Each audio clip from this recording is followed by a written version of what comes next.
Jornal do Meio-Dia está de volta e a baixa procura pela vacina bivalente contra a Covid-19 levou o Ministério da Saúde a ampliar o público-alvo da campanha, agora para toda a população acima de 18 anos.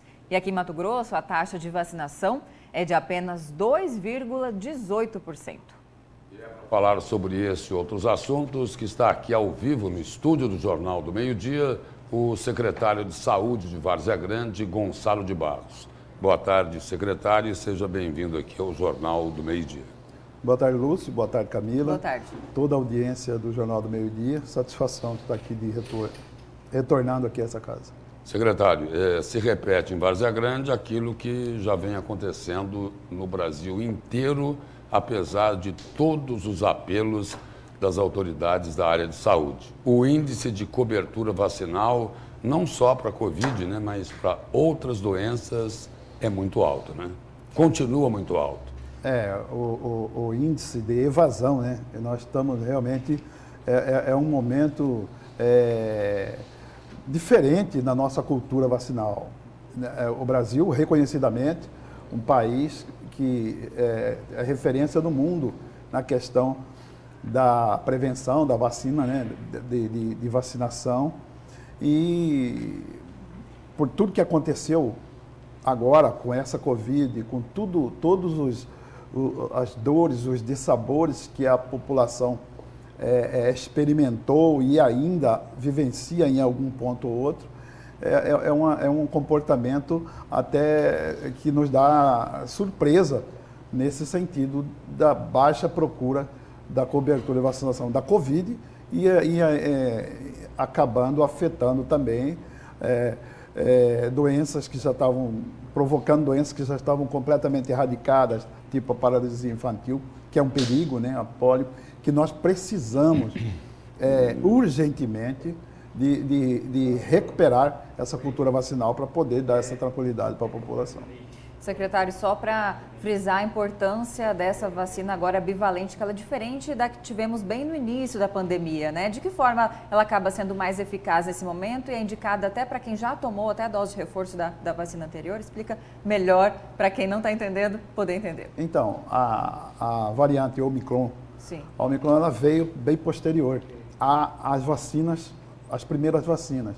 E esta, a bivalente, ela já vem adaptado, que ela protege um pouco mais em relação às subvariantes. Exatamente. Então, o que acontece? Nisso, ela veio adaptada para dar continuidade na cobertura vacinal, nos reforços das outras, vacinas e também protegendo aí contra a Omicron, né?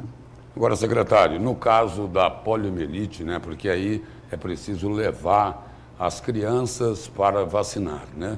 Aí os responsáveis, né, ou os pais, que deveriam ser responsabilizados, né, porque eles estão colocando em risco a vida dos próprios filhos, né? Então, Lúcio, essa cobertura era de 98% no país todo. A pandemia era. A pandemia, ela... E erradicou a poliomielite. 100%. A gente já não via mais falar. E quantas pessoas, quantas crianças não tiveram essa oportunidade lá atrás? Cada um conhece uma história de uma ou outra pessoa, o que já se passou. E no período da pandemia, o que aconteceu, que por 2 anos, deixou-se de lado a preocupação maior era a Covid, né? E no começo, corria-se atrás de vacina de Covid. Não tinha para todo mundo, era um desespero.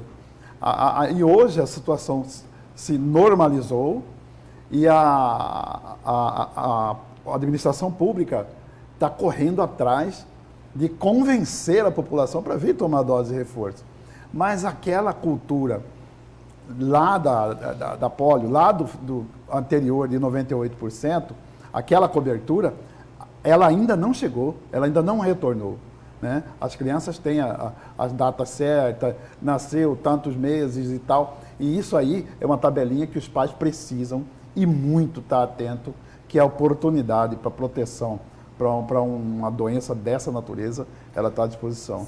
na rede pública. Secretário, falando sobre doenças que acometem o público infantil, recentemente aconteceu ali, aparentemente a Secretaria depois negou, um surto de meningite, né? Eu gostaria de saber, numa determinada unidade, né, de atendimento infantil em Várzea Grande, essas crianças foram tratadas? Houve outros casos, né? De que forma elas foram atendidas, né? Até para tirar essa preocupação dos pais. Então, esses foram 3 casos distintos. Um veio de Santo Antônio do Levergé, o outro veio da zona rural e outro de Várzea Grande.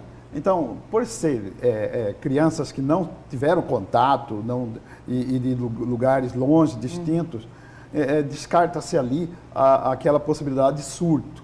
O que existe, ela foi bacteriana, os 3 casos, e talvez fica, e a explicação que a ciência mostra e tudo e tal, o período chuvoso, isso contribui muito, mas graças a Deus, nós isolamos uma parte da ala de pediatria do pronto-socorro e ali foram tratadas as 3 crianças, graças a Deus, sem problema nenhum. Hoje está de volta nos lares, sem qualquer sequelas e vida que segue. Secretário, ao contrário da baixa procura pela vacinação, teve uma explosão no atendimento aí nas UPAs e nas unidades de saúde lá de Várzea Grande, principalmente nesse ano, né?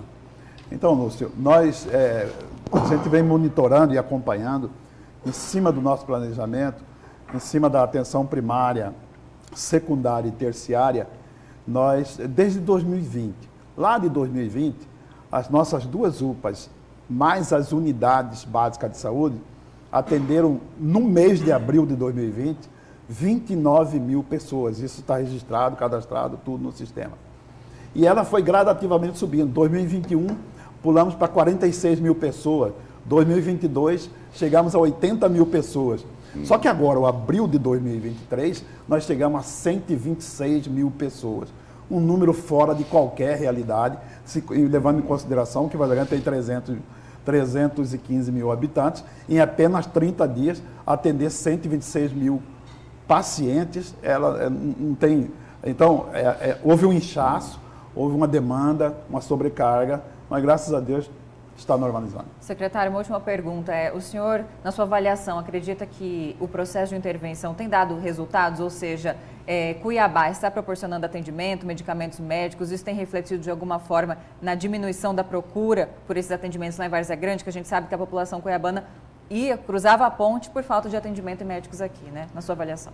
Sim, essa questão da população, nossos irmãos cuiabanos, atravessar a ponte, a gente trata com o maior respeito, porque nós temos todo cuidado para que o cuiabano não se sinta como invasor quando adentrar a nossa cidade. Mas, principalmente, nós percebemos que com a equipe de intervenção, já com mais tempo de trabalho, a gente já percebe algum sintoma mas o problema não se resolve da noite para o dia, ainda tem muito por se fazer.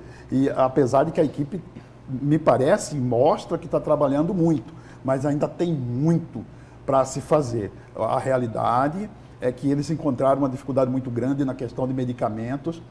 Quem é que vende para quem não paga?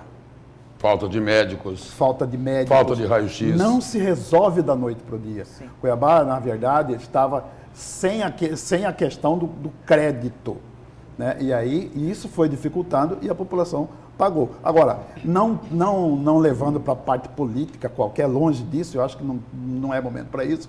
O que precisa mesmo é a gente, como a gente vem defendendo, criar políticas públicas únicas para uma região metropolitana. Mas políticas públicas fora de partido político.